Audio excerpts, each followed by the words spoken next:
मेरी भी सत्संग और भक्ति के प्रति कोई रुचि नहीं थी। सच्चाई की बात यह है, मैं भी, बल्कि मेरी हालत तो ये थी, मेरी माँ बहुत सत्संगी थी, कभी से थी, लेकिन संसार स्वार्थी है। मैं भी ऐसे मतलब का था। 8वीं क्लास के पेपर दिए मैंने, इंग्लिश का पेपर अच्छा नहीं हुआ। रिजल्ट जो जो नज़दीक आता गया, मेरी माँ को पहले तो मैं कहता था मैं क्यों जाया करती है सत्संग में। अब मेरा मतलब जब याद आया तो मैं कहने लगा माँ तू सत्संग में जाती है? बोले हाँ। बड़े प्यार से, माँ क्या बताता है भगत? जब महाराज जी नहीं कहते थे, संत नहीं कहते थे, पीले वस्त्र रखते थे, बाल ब्रह्मचारी थे, भगत कहते थे महाराज जियों को। बोला कि वो खुश हुई कि ले भैया आज तो बेटे ने याद किया। बोला कि सब कुछ बताते हैं। महा तो मेरी यूं पूछ के आइए, मैं पास हो जाऊंगा 8वीं में। मतलब मेरा बड़ा प्यार से बोला, वो खुश होगी कि ले भाई बेटे का आज तो दिल में कुछ आई, गुरु के प्रति भी, भक्ति के प्रति कोई तो संस्कार जागया। और दूसरी चीज ये भी है कि आइंदा के लिए ये शोर शराबा करता था, क्यों जाती है ये नहीं कहेगा। गई, मत इंतजार करता पाया, आई वापस। मैं बोले पूछ के आई माँ? बोली पूछ के आई। मैं क्या बोले? करने लगे हो जाएगा पास। मुझे यकीन नहीं आया, क्योंकि मैं तो पक्की तसल्ली लिखवा लेना चाहता था। मैं बोले माँ पूरी तसल्ली से पूछ के आई? बोले पूरी तसल्ली से। मैं यूं करिए कल फिर पूछिए। बोली कि फिर के पूछूं? जब एक बार कह दी, संत तो एक बार कहते हो वचन पूरा हो जाए। माँ अच्छा सब बात पूरी हो तो माँ मेरी भी पूरी हो जाएगी? बोली हाँ पूरी होगी। मैं बोला ना कल फिर पूछ के आइए। नहीं बोली तन्ने ले चालू तू पूछ लिए। माना मैं जाऊँ को नहीं, पूछ के आइए तुम्हें। अगले दिन फिर मैं बोला पूछ के आई। वापिस आई सत्संग से, तो पता नहीं पूछ के आई या नहीं आई। उसने तो कह दिया तसली हाँ मैं पूछ के आई। महा क्या कहने लगे? कहने लगे ने बोला कह दिए उसने पक्का पास हो जा को रोकनिया को। मैं चलो माँ फिर तो मैं मान जाऊंगा भाई, धर्म भगत में पक्का महात्मा है। मतलब निकल गया। कुछ दिन के बाद में रिजल्ट आया, मैं पास हो गया। वो तो बड़ी खुश होके कहे कि बोले देखा बताया था ना पास हो गया। मैं क्या हो गया? जब रोजाना पूछने वाला आज कहता है कि क्या हो गया, मुझे याद है अच्छी तरह वो बात। बोली रे जब तो तू यूं कहा करता। माँ हाँ चलो हो गया होगा। बोली कि वो नहीं कहा करे से। बोले एक बार जाया तू? माना मैं जाके को नहीं आऊँ, ठीक हो गया वो भूल भाल गया कोई बात नहीं। पढ़ लिख लिया, बीए करी, बीएड करी, मास्टर लग गया, कोई आना जाना नहीं। बल्कि इतना वो हो गया कि अगर रास्ते में गली में सामने से आते दिखाई चाहे किसी के घर में बढ़ना पड़ता, मैं सामने नहीं गया कभी। देखो दुर्भाग्य था कि नहीं? क्योंकि अध्यापक की नौकरी करने लग गया। घर के परिवार के चाचा ताया थे। मेरा चाचा था एक, नाम था हरलाल, दूसरा नाम नंदलाल था।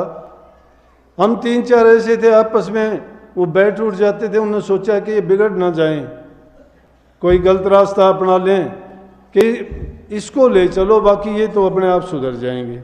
मेरे को कहने लगे भाई महाराज जी बहुत अच्छे हैं, उनको ये है वो है, बड़ा प्रचार किया।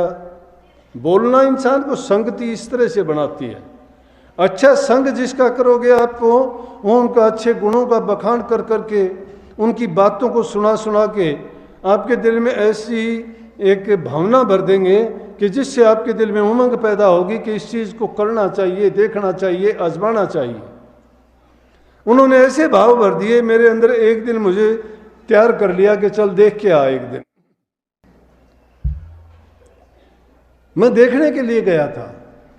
एक दिन गया, 2 दिन गया, आराम से पास बैठने का मौका मिला। संतों का संग मैं कहता हूँ इतना अच्छा होता है कि उनसे निकली हुई जो शक्ति की धार है वो जीव का कल्याण कर देती है। उनका सानिध्य बहुत ही लाभकारी है। और जितना जो पास बैठ जाता है उतना ही ज़्यादा उसको, आग के जितने नज़दीक बैठोगे उतनी ज़्यादा गर्मी मिलेगी, पानी के जितने पास बैठोगे उतनी आपको ठंडक मिलेगी, सत्य के जितने आप पास चले जाओगे उतनी सत्यता आप में आती चली जाएगी, झूठ और पाखंड के करीब जितने जाओगे उतने ही झूठे और पाखंडी हो जाओगे। और संग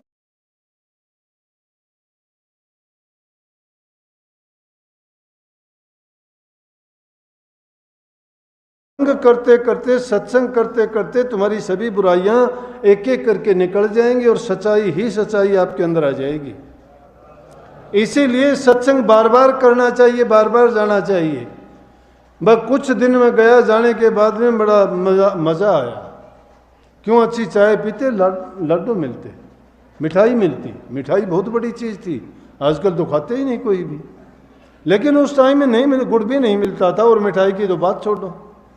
तो मैं ये तो अच्छा हुआ भाई, शाम को अच्छी चाय मिलती है, अच्छी मिठाई मिलती है, ज़रूर चलेंगे, अच्छी बात सुनने को मिलती है। और स्पेशल ट्रीटमेंट होता, क्योंकि बड़े आदमी के साथ जाता।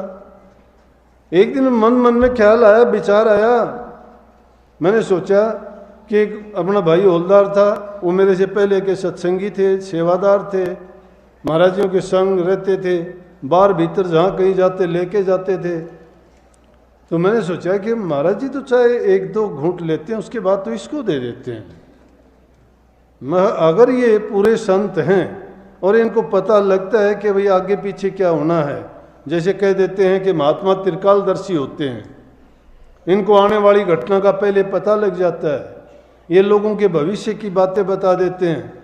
तो आज देखते हैं कि ये रोज़ाना चाहे इसको हौलदार को देते, अगर तुझे दे देंगे चाहे तो मान लेना कि भाई हाँ ये जानते हैं सब कुछ।